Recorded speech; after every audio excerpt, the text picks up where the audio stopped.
Hello and welcome back to NSM Robotics course 101. So last video में हमने 4 degree of freedom इस्कारा manipulator को solve करा था और हमने उसके फॉरवर्ड काइनेमेटिक्स मॉडल की करेक्टनेस को वेरीफाई करा था for the home position. So before proceeding into 5 degree of freedom and 6 degree of freedom serial robots, हमको एक छोटा सा कंसेप्ट पहले सीखना पड़ेगा. That is the concept of a 3 degree of freedom spherical wrist assembly. सो अगर हम 5 डिग्री ऑफ फ्रीडम या 6 डिग्री ऑफ फ्रीडम रोबोट में जब हम उसके क्वेश्चन सॉल्व करेंगे, सो वहाँ पे लास्ट की जो 3 डिग्रीज ऑफ फ्रीडम होंगी in case of a 6 degree of freedom robot, that is going to be a wrist. Similarly in case of a 5 degree of freedom robot, जो लास्ट की 2 degrees of freedom होती हैं that are usually the part of a spherical wrist. So हमको 5 degree freedom और 6 degree of freedom robot पढ़ने से पहले ये जो बेसिक कंपोनेंट होता है किसी भी रोबोटिक मैनिपुलेटर का, जिसको हम स्फेरिकल रिस्ट बोलते हैं, सो हमें पहले इस रिस्ट असेंबली की फॉरवर्ड काइनेमेटिक्स मॉडल को डिराइव करने की ज़रूरत है, सो दैट जब हम एक्चुअली 5 और 6 degree of freedom question solve करें वहाँ पे हमको इतनी परेशानी ना आए. ठीक है, so without wasting much time let us now derive the forward kinematics model of this 3 degree of freedom spherical wrist assembly, that is a TRR manipulator. So जैसा कि आप देख सकते हो, ये जो ब्लैक में गिवन है, this is the fixed link और लिंक ज़ीरो. यही हमारा वो पार्ट है जो रोबोट के जो आर्म है, यानी कि जो रोबोट मैनिपुलेटर है उसका एंड पॉइंट है, और इसके बाद हमारा रिस्ट कनेक्ट किया जाता है. ठीक है ना. सो इस पॉइंट से पहले in a 6 degree of freedom we already have 3 degrees of freedom for the position, and ये जो लास्ट की 3 डिग्रीज ऑफ फ्रीडम है these are for the orientation. ठीक है ना. सो इस क्वेश्चन में हमने, बिकॉज हमको फॉरवर्ड काइनेमेटिक्स सॉल्व करनी है, so we have to make one link fixed to the ground. So in that case हमने अपने इस पोर्शन को एज्यूम कर लिया दैट ये जो हमारा पार्ट है link zero, this is fixed, इसको हमने ब्लैक कलर में शो करा है. और लिंक ज़ीरो के बाद जो सेकेंड लिंक है that is this red coloured link. So ये अपना लिंक वन है. Between link one and link zero at this location there is one twisting joint जो कि अपना रोल है. ठीक है ना. So this is for the roll. और जो हमारा रोटेशन है, और ये जो अपना रोटेशन है that is along this horizontal axis. इसका जो जॉइंट वेरिएबल है दैट इज इक्वल टू θ1. सो इसके बाद लिंक वन जो कि रेड कलर में है और लिंक टू जो कि ब्लू कलर में है, इन दोनों के बीच में एक सेकेंड जॉइंट फॉर्म हुआ है that is going to rotate like this. और इसका जो जॉइंट वेरिएबल है that is θ2, and this is for the pitching motion. Similarly link two यानी कि ये ब्लू वाला लिंक और लिंक थ्री ये ग्रीन वाला लिंक, इन दोनों के बीच में एक थर्ड रेवल्यूट जॉइंट है जिसकी रोटेशन होगी अबाउट दिस वर्टिकल एक्सिस, और इसका जॉइंट वेरिएबल है θ3, and this is responsible for the yawing motion. So in totality we have 3 degrees of freedom, and all the degrees of freedom are rotary motions, यानी कि rotations. Similarly हमारे जो कुछ joints form होंगे, so between this point and this point the horizontal distance is m. Again हमने कोई general constant ना लेते हुए हमने इनको m, n और k करके ले लिया है, सो दैट जब क्वेश्चन में हमें स्पेसिफिक वैल्यूज गिवन होंगी डिस्टेंस की, सो हम वहाँ पे इन अल्फ़ाबेट्स को रिप्लेस कर देंगे. ठीक है ना. Similarly distance between joint 2 and joint 3 in the horizontal direction is n. Similarly अपने जॉइंट 3 से लेके एंड इफेक्टर तक का distance in the horizontal direction is given by k. Now this black portion at the end of the link 3 is the end effector. ये हमने symbolically end effector बनाया हुआ है. और ये जो अपना point P है this is the tool point. So let us now try to derive the forward kinematics model. So जैसा कि हम हर बार करते आ रहे हैं, so first step होता है अपना home position. So in this we have 3 degrees of freedom. So for home position we are assuming that θ1 equal to 0, θ2 की वैल्यू है 0 डिग्री, और θ3 की वैल्यू भी हमने 0 डिग्री पुट कर दी. So this is the configuration of the home position. So this θ1 is 0, θ2 is 0 and θ3 is equal to 0. Now we have to construct the kinematic diagram in the home position.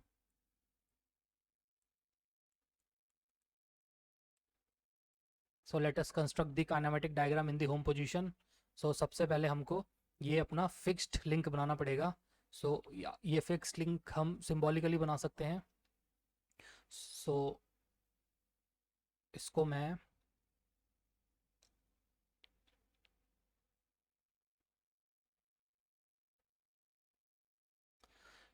इस type से ही अपना fixed link हो गया. और इसको हम extend कर सकते हैं like this. So this is the fixed link. Okay, so अभी हमने ये ब्लैक वाला पोर्शन बना लिया है symbolically. Now between fixed link and link one there is a twisting joint. So fixed link और लिंक वन के बीच में एक ट्विस्टिंग जॉइंट है. सो बिकॉज यहाँ पे स्पेस ज़्यादा है तो हम इसकी लेंथ बढ़ा सकते हैं. और at the end of this we have to make a twisting joint. So हम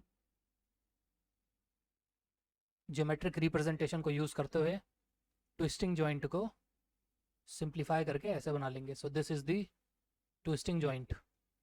ठीक. सो अब ये जो ब्लैक पोर्शन है प्रॉक्सिमल एंड इसका ये है and this one is the distal end. So this entire link is the link 0. Similarly ये जो अपना proximal end है twisting joint का और आगे तक का portion this is link 1. Between link 1 and link 0, link 1 और link 0 के बीच में there is joint 1. ठीक. अब जो अपना link 1 है, ये जो रेड वाला link 1 है, इसके एंड पे there is a revolute joint जो कि अपने लिंक 2 के साथ बन रहा है. तो लिंक 1 के एंड पे हमें रेवोल्यूट जॉइंट बनाना है लिंक 2 के साथ. सो ये हम सिंबॉलिकली बना सकते हैं. सो इसको एक्सटेंड कर देते हैं थोड़ा सा और हमको बनाना है एक revolute joint. So we can just use this representation of the revolute joint and we can proceed further. So ये हो गया अपना लिंक 2. सो ये यहाँ से प्रॉक्सिमल एंड से लेके डिस्टल एंड तक दिस इज लिंक 1. सिमिलरली ये वाले प्रॉक्सिमल एंड से आगे तक का जो भी लिंक है दिस इज लिंक 2. अब लिंक 2 देखना अपना, ये जो ब्लू वाला लिंक 2 है इसके एंड पे, इसके डिस्टल एंड पे there is third revolute joint जो कि अपना वर्टिकल एक्सिस के अबाउट रोटेट कर रहा है. This is also revolute joint और ये अपने लिंक 3 के साथ लिंक 2 फॉर्म कर रहा है. ठीक है ना. सो इसको हम सिंबॉलिकली बना लेते हैं. सो अगेन इसके लिए हमको दूसरी नोटेशन यूज़ करनी पड़ेगी. सो मैं रफली ड्रॉ कर ले रहा हूँ लाइक दिस.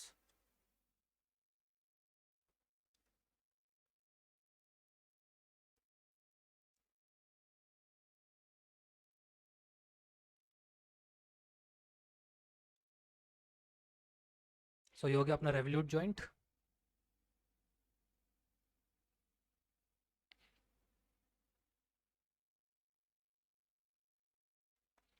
ठीक है. सो यहाँ से लेके ये सिलेंडर से लेके आगे तक का portion this is link 3 and this is also revolute joint. और जो अपना लिंक 3 है, सो ये वाला जॉइंट जो अपना सिलेंडर बनाया यहाँ से यहाँ तक की लेंथ को हमने लिंक 3 लिया है. और लिंक 3 के एंड पे ये अपना एंड इफेक्टर है जिसको हम डायग्राम में टूल पॉइंट से शो करते हैं. So we will make a symbolic representation of the end effector. So this is the symbolic representation of the end effector. और इसका वो पॉइंट जहाँ पे टूल प्लेट लगेगी उसको हम टूल पॉइंट बोलते हैं. That is represented by the alphabet P. सो इस तरीके से हमारा काइनेमेटिक डायग्राम कंप्लीट हो गया है. So this is the graphical representation of the 3 degree of freedom spherical wrist assembly, and this one is the equivalent kinematic representation of the above 3 degree of freedom spherical wrist assembly. So now हमारे पास जितने भी links हैं हमने mark कर लिए हैं. Let us now mark the joints. So this is joint 1, this one is the joint 2 and this one is the joint 3. और अब जो हमें कांस्टेंट लेंथ गिवन है उसको मार्क कर लेते हैं. So we are given 3 lengths. First one is m, ये हो गई n और ये लेंथ है k. सो इनको हम मार्क कर लेते हैं रफली. सो डायग्राम में वी कैन जस्ट रफली मार्क. सो इस पॉइंट से लेके इस पॉइंट तक की distance, so this is given to us by m. Similarly ये वाला डिस्टेंस हमको गिवन है n, so this is equal to n, और ये वाला डिस्टेंस है equal to k, so this distance is equal to k। So आप देख सकते हो ऊपर, this is m, this is n and this is k। सो ये डिस्टेंस हमको गिवन है। ये वाला डिस्टेंस हम मार्क नहीं करेंगे because this is the fixed link. So ये अगर फिक्स्ड लिंक है, सो इसकी जो एक्सटेंशन हमने बनाई है यहाँ तक की, ये ऑल्सो फिक्स्ड लिंक है। So this entire thing is the same link, therefore we will not mark this distance. यानी कि आप यहाँ से जो डिस्टेंस यहाँ तक का लोगे, that is equal to, if you take any point और उसका डिस्टेंस यहाँ से लेते हो, सो वो दोनों एक ही बराबर है, because ultimately link zero is the fixed link, वो ग्राउंड लिंक है। सो आप उसे किसी भी पोजीशन पे ग्राउंड लिंक ले सकते हो। दैट इज़ वाई हम अपने इन 3 इंपॉर्टेंट डिस्टेंसेस को ही मार्क करेंगे। ओके, सो अब हमको DH एल्गोरिथम को यूज़ करते हुए we have to identify the joint and then we have to mark the joint axis. So सबसे पहले हमको जॉइंट एक्सेस देखनी है। So this is the twisting joint. अब इसमें जो रोटेशन है that is about this direction, so we will make a joint axis like this. और क्योंकि ये जॉइंट 1 है, सो यहाँ से जो एक्सेस पास होगी that is going to be equal to Z0। Similarly ये अपना क्या है, this is a revolute joint. इसकी जो एक्सेस ऑफ रोटेशन है यानी joint axis, that can be either coming out of the computer screen और going inside the computer screen. So ये हमारे ऊपर डिपेंड करता है हम किस डायरेक्शन में एज्यूम करेंगे। So we will take it to be coming out of the computer screen, और बिकॉज वहाँ पे जॉइंट 2 फॉर्म हो रहा है, देयरफॉर यहाँ से जो एक्सेस पास होगी that is going to be Z1। So this is Z1 and it is coming out of the computer screen. ठीक, अब ये अपना क्या है, this is also a revolute joint, बस इसकी एक्सेस ऑफ रोटेशन का direction is along the vertical axis. So वही अपनी जॉइंट एक्सेस हो जाएगी। This is joint 3। सो यहाँ से जो एक्सेस पास होगी, इसका जो इंडेक्स होगा that is going to be Z2। ठीक है ना। और अब बचा अपना एंड इफेक्टर। सो जो एंड इफेक्टर बचा है, इसकी जो Z एक्सेस होगी, इसको आप मार्क कर सकते हो। So you can just take this along the direction of Z2। So Z2 की डायरेक्शन में हम इसको ले लेंगे using the DH algorithm. So this is Z3। सो इस तरीके से हमने अपनी सारी जॉइंट एक्सेस मार्क कर ली हैं। Now let us mark the X axis. So first of all we have to mark X1। So X1 के लिए हमको देखना पड़ेगा X0, sorry we have to look into Z0 and Z1। So ये अपनी Z0 है और ये हो गई Z1। So Z0 is going to the right hand side and Z1 is coming out of the computer screen. So अगर मैं Z0 को एक्सटेंड करूँ like this, so at this point Z0 and Z1 are going to intersect, और Z1 का direction है ये, sorry Z0 का direction है ये और Z1 का डायरेक्शन है ये। देयरफॉर X1 को हम लेंगे in the direction of Z0 cross Z1। So Z0 cross Z1 का जो डायरेक्शन होगा that is going to be the direction of X1। So ये अगर मेरी Z0 है, सो Z0 से जब आप Z1 की तरफ अपने राइट हैंड की फिंगर्स को कर्ल करोगे, so your thumb is going to point in the vertically downward direction and that is going to be the direction of X1। So this is the direction of X1। Now we have to use the right hand rule और हमें अपना Y1 create करना पड़ेगा। सो Y1 के लिए we have to curl our right hand fingers from the Z1 towards the X1 axis and the thumb is going to point in this direction. So this direction is going to be the direction of, so this direction is going to be the direction of, is going to be the direction of Y1। so ये हो गया अपना Y1, क्योंकि आपने Z1 से X1 की तरफ अपने फिंगर को कर्ल करा है राइट हैंड के, therefore thumb is pointing in the right direction. So ये जो अपना डायरेक्शन है this is Y1 and with this point is the origin of frame 1 and this triad is the frame 1। Now हमको अपने intermediate frame number 2 को देखना है। So this one is the frame number 2. So now we have to make x2. For x2 you have to analyze z1 and z2. So z1 is coming out of the computer screen, z2 is going vertically upward, और अपनी z1 और z2 दोनों parallel planes में हैं, and both the axes are perpendicular, but both axes are in parallel planes. So in this case we will have to take the common normal between z1 and z2. So z1 और z2 के बीच में ये जो length है, this is the common normal, और इसी के डायरेक्शन में हमारा x2 होगा. So x2 is going to be along the common normal between z1 and z2. So this is the direction of common normal, and the sense of x2 is such that it is going away from z1 and towards z2. So z1 से away और z2 के towards, यानी कि इस direction में, this is the x2. So now we will use the right hand rule in this particular frame and we will assign the y2 axis. So y2 के लिए अगर आप z2 से x2 की तरफ अपने राइट हैंड के फिंगर्स को कर्ल करोगे, so your thumb is going to point in the direction that is perpendicular to the diagram and getting inside the computer screen like this. So this is the direction of y2, and with this point is now the origin of frame 2, this point, and this triad is the coordinate frame number 2. So अब हमने intermediate frames assign कर लिए हैं. So now we can just assign the base frame, उसके बाद हम end effector frame को assign कर लेंगे. So दोनों में से कुछ भी पहले कर सकते हो. Let us now assign the end effector frame first. So Z3 है, x3 हमको बनाना है. So x3 can be taken in the direction of x2. x2 की डायरेक्शन में हमने x3 ले लिया like this. So this is x3, and we have to use the right hand rule for the creation of the y3. So z3 से x3 की तरफ अपने right hand के fingers को curl करोगे, so your thumb is going to point in the direction that is perpendicular to the computer screen and going inside like this. So this is y3, और ये जो point है, this is origin of frame 3, this point, and this is the coordinate frame 3.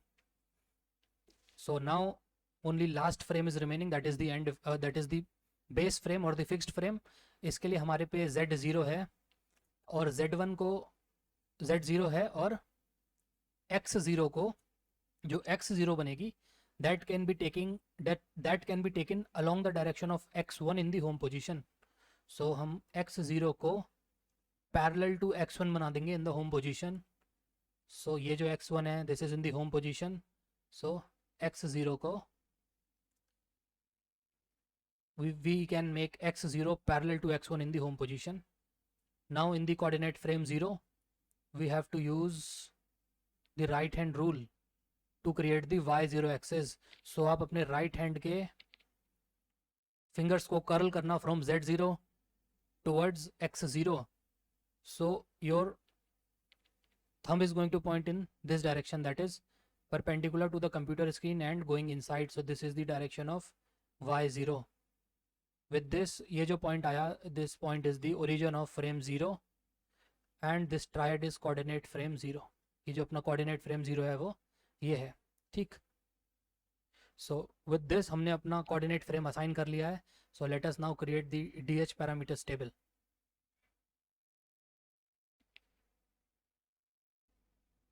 So this is the DH parameters table. हमारी 3 degree of freedom manipulator है, that is why हमारी 3 रोज होंगी यहाँ पे. सो सबसे पहले अपने डिग्री ऑफ फ्रीडम को मार्क कर लेते हैं. सो ये जो जॉइंट 1 की एक्सिस है z0, यहाँ पे अपनी फर्स्ट रोटरी वेरिएबल है θ1. ये जो जॉइंट 2 की एक्सिस है z1 पे अपना सेकंड रोटरी वेरिएबल प्रेजेंट है θ2, और जो अपनी जॉइंट 3 की जॉइंट एक्सिस है जिसको हम z2 बोलते हैं, यहाँ पे अपना थर्ड रोटरी वेरिएबल प्रेजेंट है, that is θ3.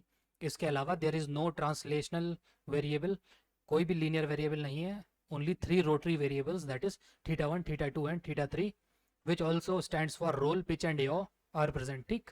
So now with this information let us now fill this DH parameters table. So DH table fill करते हैं. सबसे पहले हम अपने फ्रेम 1 को with respect to frame 0 analyse करेंगे. So this is frame 1 and this is frame 0. Also keep in mind ये जो अपने अल्फ़ाबेट्स हैं, यानी कि जो हमारे डिस्टेंस है जिसको हमने m, n और k से रिप्रेजेंट करा है, इसको भी ध्यान रखना. ठीक. सो सबसे पहले हम थीटा आई को देखेंगे for the frame 1 with respect to frame 0. सो इसका मतलब है कि हम अपने फ्रेम 0 को z0 के अबाउट कितना रोटेट करें सो दैट x0 और x1 के बीच में जो एंगल है दैट बिकम 0. सो x0 और x1 दोनों सेम डायरेक्शन में पॉइंट कर रहे हैं, बोथ आर पैरेलल. देयरफॉर इनके बीच में जो एंगल है constant angle that is 0 degree plus on the axis of rotation यानी कि z0 के along we have a rotary variable that is theta 1. So 0 plus theta 1, we can write theta 1. Now di, so di is the translation of frame 0 along the direction of z0 so that the offset between x0 and x1 becomes 0. x0 और x1 के बीच का जो offset है इसको हमें 0 करना है.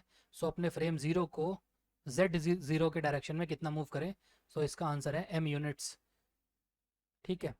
Now AI, so AI is the translation of frame 0 in the direction of x1 so that z0 और z1 के बीच में जो offset है वो vanish हो जाए in the direction of x1, because z0 और z1 एक point पे आके intersect कर रही है.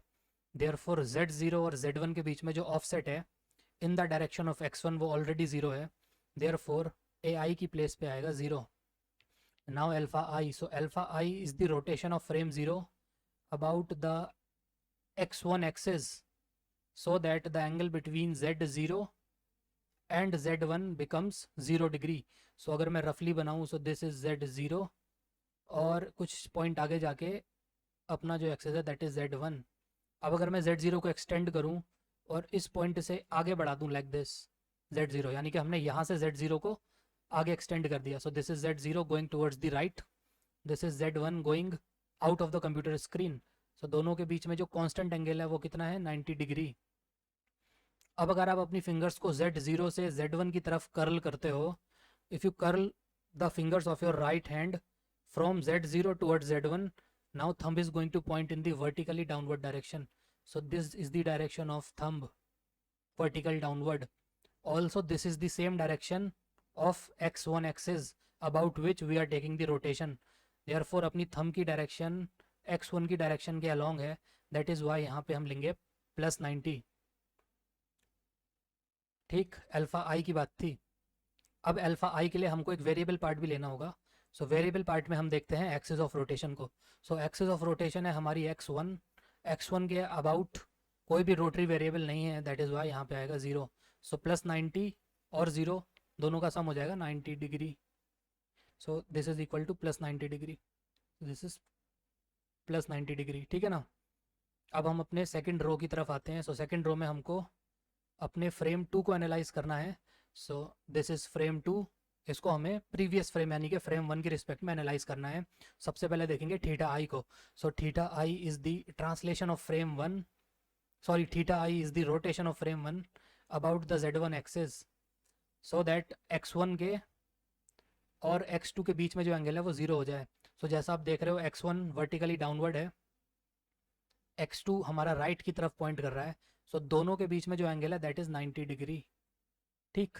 अब हम अगर x1 से x2 की तरफ अपने फिंगर्स को कर्ल करते हैं, राइट हैंड के फिंगर्स को, सो हमारा जो थंब है that is pointing in the direction of z1 और z1 हमारी एक्सिस ऑफ रोटेशन है. देयरफॉर ये 90 है +90. ठीक. ये तो हो गया constant part. Now on the axis of rotation यानी कि जो एक्सिस ऑफ रोटेशन है z1, is there any rotary variable present. The answer is yes. यहाँ पे θ2 हमारा प्रेजेंट है. देयरफॉर ये हमें यहाँ पे θ2 लेना पड़ेगा as a part of the variable. Therefore 90 + θ2 is going to be the value of theta i for the frame 2 with respect to frame 1. So 90 + θ2. अब हम देखते हैं D I. So D I होता है हमारे फ्रेम 1 का translation along z1 so that x1 और x2 के बीच में जो ऑफसेट है in this direction is 0. So x1 और x2 जब आप x2 को बैकवर्ड प्रोड्यूस करोगे like this, so at this point x1 और x2 हमारा इंटरसेक्ट करेगा. देयरफॉर x1 और x2 के बीच में जो डिस्टेंस है इन the direction of y1 is 0. Therefore D I की प्लेस पे यहाँ पे आ जाएगा 0. Now A I. So AI has the translation of frame 1 in the direction of x2. Frame 1 को x2 की डायरेक्शन में कितना ट्रांसलेट कराना है सो दैट z1 और z2 के बीच में जो ऑफसेट है इन द डायरेक्शन ऑफ x2 वो ज़ीरो हो जाए. सो ये अपना x2 का डायरेक्शन है. इस डायरेक्शन में जो ऑफसेट है उसकी वैल्यू है n. z1 और z2 के बीच में ये डिस्टेंस है ना, this is equal to n. Therefore अगर मैं अपने फ्रेम 1 को x2 की डायरेक्शन में n यूनिट्स मूव करा दूं तो अपने z1 और z2 के बीच में जो ऑफसेट है वो ज़ीरो हो जाएगा. देयरफॉर ai की प्लेस पे हमने लिख दिया n. अब अल्फा आई देखते हैं. So alpha I is the rotation of frame 1 about the x2 axis so that the angle between z1 and z2 becomes 0. तो रफली अगर इसे बनाएं सो ये हो गई अपनी z1 और ये हो गई अपनी z2. ठीक, so z2 अपना वर्टिकली अपवर्ड है, z1 is going coming out of the computer screen. So अगर आप z1 से z2 की तरफ अपने फिंगर को कर्ल करोगे सो जो एंगल की वैल्यू है दैट इज़ 90 डिग्री. अब जब हम z1 से z2 की तरफ कर्ल करते हैं ना अपनी फिंगर्स को, सो ये जो अपना डायरेक्शन है this is the direction of thumb. So हमारा थंब पॉइंट कर रहा है लेफ्ट में, लेफ्ट डायरेक्शन में. और अपनी एक्सिस ऑफ रोटेशन क्या है? एक्सिस ऑफ रोटेशन है हमारी x2. So this is the direction of x2, यानी कि अपनी axis of rotation is pointing in the right hand side whereas our thumb is pointing in the left side. Therefore यहाँ पे जो 90 degree होगा that will be -90. इसमें हम plus करेंगे जो एक्सिस ऑफ रोटेशन है. क्या इस पर कोई रोटरी वेरिएबल प्रेजेंट है? सो आंसर है नहीं, ज़ीरो, बिकॉज x2 के अलॉन्ग कोई भी डिग्री ऑफ फ्रीडम नहीं है. देयरफॉर यहाँ पे आंसर हो जाएगा -90. So this is equal to -90. Now हमारा फ्रेम 2 का DH टेबल असाइनमेंट कंप्लीट हो गया. Now we are going to look into the transformation of frame 3 with respect to frame 2. So इसके लिए सबसे पहले थीटा आई देखेंगे. तो हमको अपने फ्रेम 2 को एनालाइज करना है with respect to frame 3. So theta i is the rotation of frame 2 about the z2 axis so that the angle between x2 and x3 becomes 0. so x2 और x3 ऑलरेडी कोलिनियर हैं और coincident हैं. सो इनके बीच में जो constant angle है that is 0 degree. But on the axis of rotation that is z2 there is a presence of a rotary variable that is theta 3. सो इसमें आपको थीटा 3 को ऐड करना पड़ेगा to take into consideration all the other possible configuration of the robot except the home position. ठीक है, सो ये जो कांस्टेंट पार्ट है ये होम पोजीशन का है, ये जो वेरिएबल पार्ट है ये सारी अदर पोजीशंस के लिए है except for the home position. So दोनों का सम होता है 0 + theta 3. So we can directly take it to be equal to theta 3. Now D. So D is the translation of frame 2 in the direction of z2 so that the constant offset और distance between x2 and x3 become 0. So z2 की direction में, इस direction में x2 और x3 के बीच में जो डिस्टेंस है वो ऑलरेडी 0 है.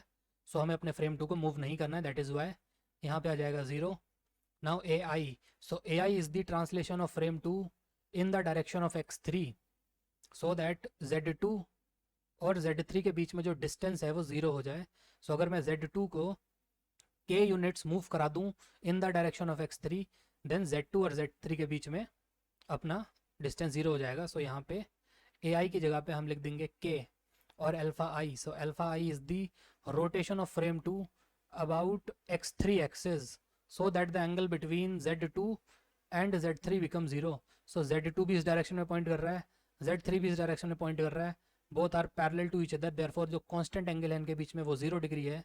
Plus on the axis of rotation यानी कि x3 यहाँ पे कोई भी हमारा रोटरी वेरिएबल प्रेजेंट नहीं है, that is why that is also equal to 0. So 0 + 0 we can take it equal to be 0 degree. So with this we have finally concluded the DH parameter table, and now let us write the homogeneous transformation equations. So now before we proceed any further, मैं एक point mention करना चाहता हूँ. वो ये है कि ये जो क्वेश्चन है ना हमारा, so we are doing it for a generic case.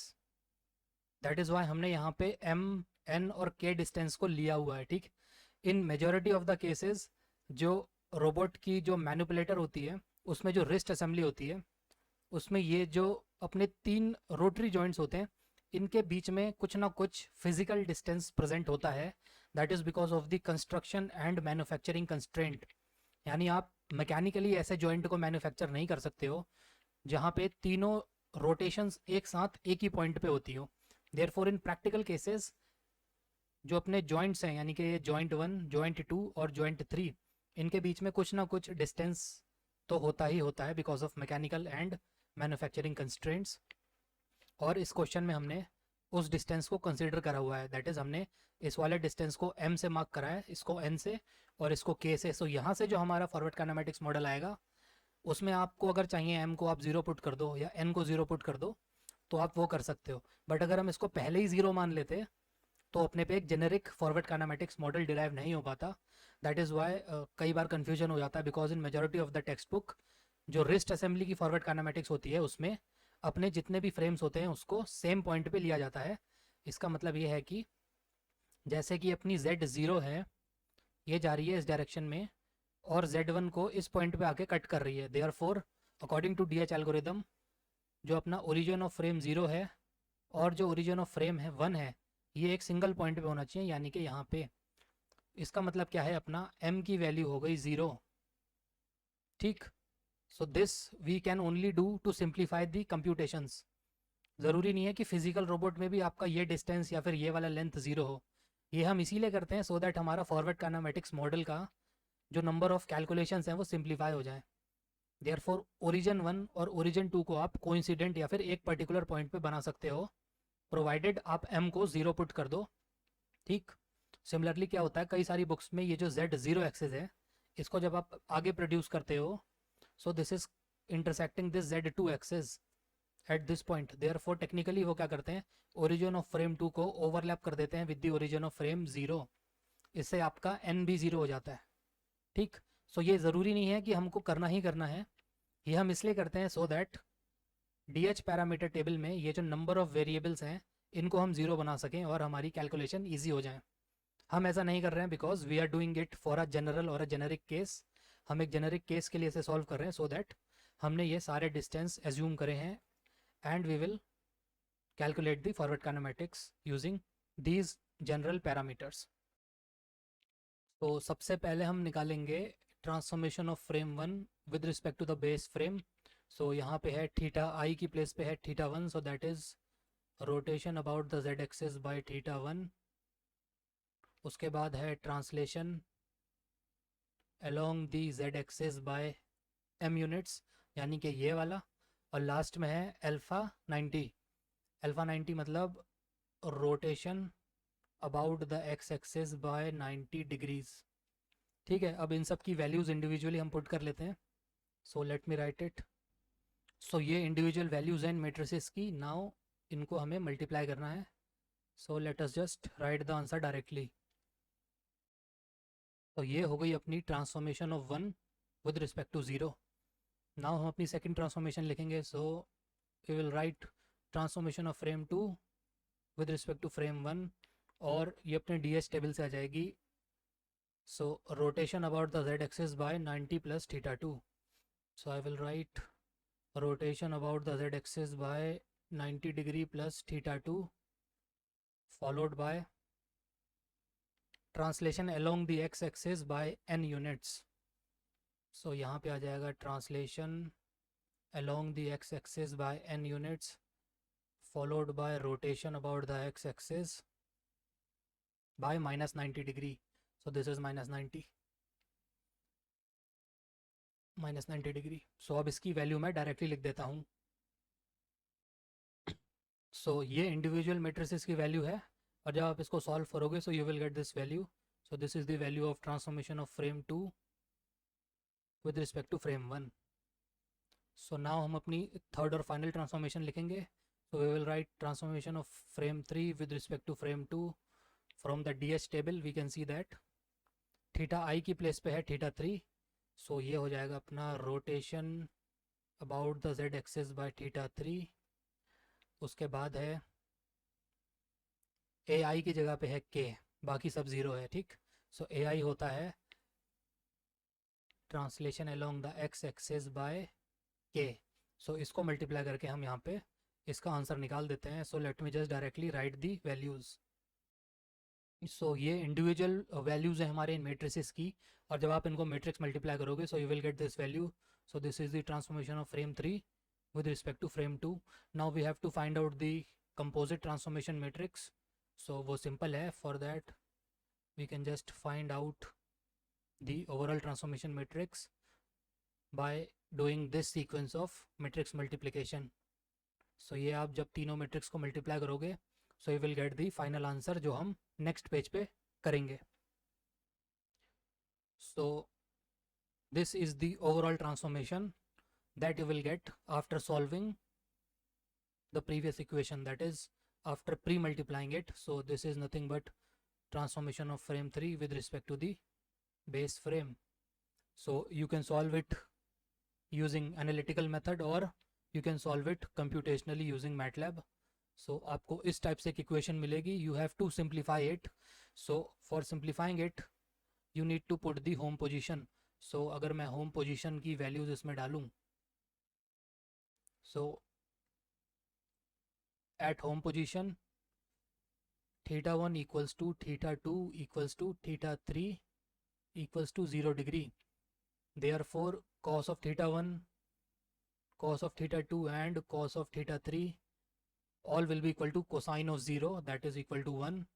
Similarly sin theta 1 is equal to sin theta 2 is equal to sin theta 3 is equal to sine of 0 degree, that is 0. So when you put these parameters into this overall transformation matrix, then you will be getting a simplified version. So we can say after simplification you will get this. So this is the T3 with respect to 0 for the home position after putting theta 1 equal to theta 2 equal to theta 3 equal to 0 degree. So let us now verify this particular simplified overall transformation matrix for the frames that we have already assigned. So अब हम अपने overall transformation matrix को, जो कि home position के लिए simplified है, इसको verify करेंगे अपने coordinate system से कि हमने जो assignment करी है वो सही आ रही है कि नहीं.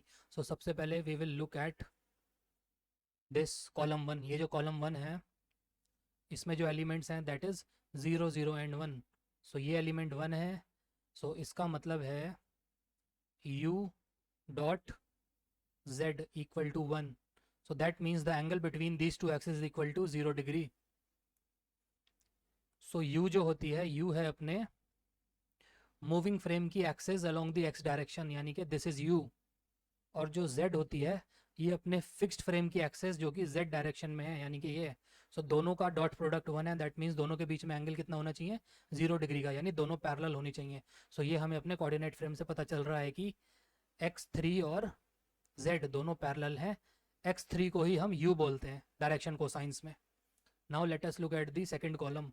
सेकंड कॉलम है 0, 1 एंड 0, ये रोटेशन मैट्रिक्स का, ठीक है. सो इसमें आपको ये जो 1 दिख रहा है, so that means v dot product with y, और दोनों का डॉट प्रोडक्ट है 1, दैट मीन्स दोनों वेक्टर्स के बीच में जो एंगल है वो 0 डिग्री है. That means v and y vectors are parallel. अब जो v होता है, v हमारा मूविंग फ्रेम का वो वेक्टर जो y एक्सिस के अलोंग होता है, यानी कि दिस इज v वेक्टर. और जो y वेक्टर है that is the vector along the y direction of the fixed axis. So fixed axis के y एक्सिस, फिक्स्ड फ्रेम के y एक्सिस के अलोंग जो वेक्टर है उसको y से रिप्रेजेंट करते हैं. So as you can see दोनों के बीच में एंगल है 0 degree because this is also going inside the computer screen and this one is also going inside the computer screen, therefore दोनों के बीच में एंगल है 0 डिग्री. नाउ हम अपने थर्ड कॉलम को देखते हैं. सो दिस इज -1, 0 एंड 0.